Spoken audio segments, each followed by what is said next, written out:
2 कोटी रुपयांची खंडणी मागितल्याच्या गुन्ह्यातील आरोपी वाल्मिक कराडवरती बीडचे स्थानिक प्रशासन किती मेहरबान होतं याबाबत आता खुलासे होऊ लागलेत।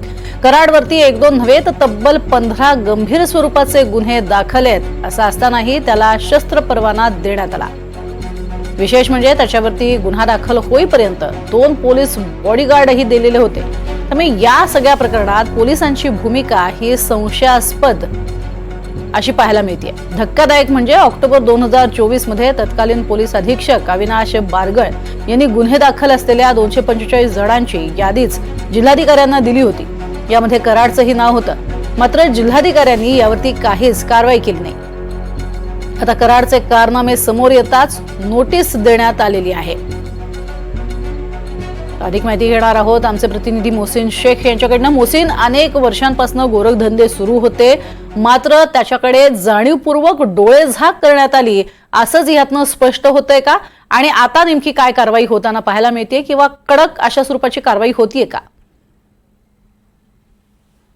प्रज्ञा, नक्कीच वाल्मिक कराडवर 2 कोटी रुपयांची खंडणी मागण्याचा गुन्हा दाखल आहे। सोबतच आता संतोष देशमुख हत्या प्रकरणात देखील वाल्मिक कराडचा संबंध असल्याचा आरोप केला जातोय आणि त्या प्रकरणात देखील यातील खंडणी आणि खुनाच्या प्रकरणात सीआयडी तपास करतोय।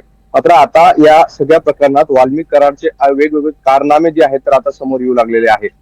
मिळालेल्या माहितीनुसार वाल्मिक कराडवर बीड जिल्ह्यात तब्बल 15 गुन्हे दाखल होते। असं असताना देखील त्याला शस्त्र परवाना देण्यात आला। सोबतच 2 पोलीस बॉडीगार्ड देखील देण्यात आले। वाल्मिक कराडला 2 पोलीस बॉडीगार्ड देण्याचं कारण काय हे मात्र अजून समजू शकलेलं नाहीये। मात्र त्यासाठी त्याला एक पोलीस बॉडीगार्ड सोबतच शस्त्र परवाना देखील देण्यात आला। विशेष म्हणजे काही दिवसांपूर्वी म्हणजे ऑक्टोबर महिन्यात स्थानिक जे पोलीस अधीक्षक आहेत त्यांनी जिल्हाधिकाऱ्यांकडे एक 245 लोकांची यादी पाठवली होती, ज्यांच्यावर गुन्हे दाखल आहे, मात्र त्यांना तरीही शस्त्र परवाना देण्यात आलेला असा उल्लेख या यादीच्या माध्यमातून करण्यात आलेला होता आणि त्यात वाल्मिक कराडचं देखील नाव होतं। मात्र याकडे सोयीस्करपणे कुठेतरी दुर्लक्ष करण्यात आल्याची जो आहे तर आरोप होत आहे। जिल्हाधिकाऱ्यांनी कोणतीही कारवाई केली नाही। मात्र आता या सगळ्या प्रकरण जेव्हा चर्चेत आलंय, वाल्मिक कराडचं नाव सगळ्या प्रकरणाशी जोडलं जातं, तेव्हा कुठेतरी आता नोटिसा द्यायला सुरुवात झालेली आहे। त्यामुळे एकंदरीत वाल्मिक कराडला स्थानिक प्रशासन कुठेतरी अभय देत होतं, त्याला वाचवण्याचा प्रयत्न प्रत्येक वेळेस होत होता की काय, असा देखील प्रश्न या निमित्ताने उपस्थित होतोय। वाल्मिक कराडवर एवढ्या प्रकारचे गंभीर गुन्हे दाखल असताना किंवा त्याच्यावर 15 गुन्हे दाखल होते, असं असताना स्थानिक पोलिसांनी त्याला शस्त्र परवान्यासाठी कशी परवानगी दिली हा एक प्रश्नच आहे। विशेष म्हणजे ज्या दिवशी त्याच्यावर गुन्हा दाखल झाला त्या दिवशीपर्यंत त्याच्यासोबत पोलीस गार्ड होते। मग प्रश्न असाच निर्माण होतो की जर पोलीस गार्ड त्याच्यासोबत होते, त्याच वेळेस पोलिसांना तो कुठे आहे याची माहिती कशी मिळाली नाही आणि त्याला ताब्यात का घेण्यात आलेलं नाही? त्यामुळे एकंदरीत स्थानिक पोलीस प्रशासन असो किंवा इतर प्रशासन असो, यांनी सततच वाल्मिक कराडला जे आहे तर सूट देण्याचा प्रयत्न केला की काय, असा देखील या निमित्ताने प्रश्नचिन्ह निर्माण होत आहे। त्यामुळे आता वाल्मिक कराडला कधी पकडलं जाईल हा एक प्रश्न आहे। मात्र या सोबतच एवढ्या दिवसात एवढी सगळ्या गोष्टी घडत असताना, एवढे गंभीर आरोप होत असताना वाल्मिक कराडला अभय देण्यामागे कुणाचा राजकीय दबाव होता की काय, असा देखील या निमित्ताने प्रश्न उपस्थित होतोय। कारण की स्थानिक प्रशासन असं सहज कोणत्याही व्यक्तीला एवढं अभय देऊ शकत नाही, एवढी सूट देऊ शकत नाही। त्यासाठी कुठेतरी राजकीय हस्तक्षेप किंवा राजकीय दबाव आपल्याला अनेक घटनांमध्ये पाहायला मिळालाय आणि हाच राजकीय हस्तक्षेप बीडमध्ये देखील होता की काय, हे देखील यात आता तपासाचा भाग आहे, तो तपासला पाहिजे आणि त्या दृष्टीने आता पोलीस देखील तपास करताय, सीआयडीचे पथक तपास करताय। मात्र या सगळ्या आकडेवारी आणि या सगळ्या घटनेनंतर, या खुलास्यानंतर वाल्मिक कराडला वाचवण्यासाठी कोण प्रयत्न करत होतो हे देखील आता तपासाचा भाग असणार आहे।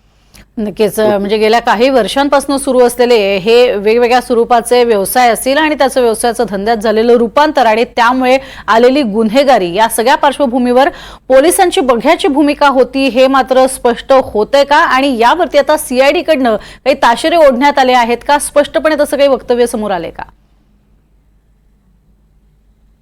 नक्कीच तृप्ती, आपण जर काही घटनांचा क्रम बघितला तर यात नाही आपण बघितलं तर सतत वाल्मिक कराडला कुठेतरी पोलिसांकडून वाचवण्यात आल्याचा आरोप आपल्याला पाहायला मिळतोय। कारण ज्या पद्धतीने वाल्मिक कराडचा बीड शहर असेल किंवा परळीत दबाव होता, अनेकदा अनेक नेत्यांनी आरोप केले आहे की कोणत्याही पोलीस स्टेशनला जर एखादा गुन्हेगार गेला आणि त्याला त्या ठिकाणी जर वाल्मिक कराडने फोन केला तर त्या गुन्हेगाराला सोडून दिलं जात होतं, त्याच्यावर कोणताही गुन्हा दाखल केला जात नव्हता, असे थेट आरोपच जे आहेत तर आता होऊ लागले आहेत। विशेष म्हणजे आपण जर बघितलं तर संतोष देशमुख हत्या कांडात जेव्हा खून झाला हत्येनंतर 4 दिवसानंतर आपण जेव्हा एनडीटीव्हीने ज्या ठिकाणी मृतदेह सापडला होता त्या ठिकाणी जाऊन जेव्हा ग्राउंड रिपोर्ट केला होता तर त्या ठिकाणी एक रक्ताने माखलेली बनियान आपल्याला सापडून आली होती. आता प्रश्न असा निर्माण होतो की जर एक हत्या होते त्या ठिकाणी वरिष्ठ अधिकारी जाऊन भेट देतात, पंचनामा केला जातो, असं असताना 4 दिवस तिथे एखादी रक्ताची माखलेली बनियान पडलेली असते. आता जी सूत्रांनी माहिती दिली आहे त्यानुसार सीआयडीने ती जप्तही केली. त्यामुळे एकंदरीत या सगळ्या प्रकरणात पोलिसांच्या भूमिकेवर संशय निर्माण होतोय. पोलिसांनी जाणीवपूर्वक या सगळ्या प्रकरणात कुणाला तरी वाचवण्याचा प्रयत्न करतायत का, हा देखील प्रश्न आता या निमित्ताने उपस्थित होऊ लागलेला आहे. आपण जर वाल्मिक कराडची ही जी माहिती समोर येते, 15 गुन्हे दाखल असताना कुणाला शस्त्र परवाना कसा दिला जाऊ शकतो, हा देखील प्रश्न आहे. त्यामुळे तुम्ही जसं विचारलं की या सगळ्या प्रकरणात पोलीस कुठेतरी या सगळ्या प्रकारात अभय देण्याचा प्रयत्न करत होते का, तर हा थेट आरोपच होतोय आणि त्या दृष्टीने अनेक गोष्टी घडताना देखील पाहायला मिळतात. तृप्ती, नक्कीच. आणि आता सीआयडी कडनं यावरती काय ताशेरे ओढले जातात हे पाहणं तितकंच महत्त्वाचं ठरणार आहे. तुर्तास धन्यवाद या संपूर्ण सविस्तर माहितीसाठी. मोहसिन.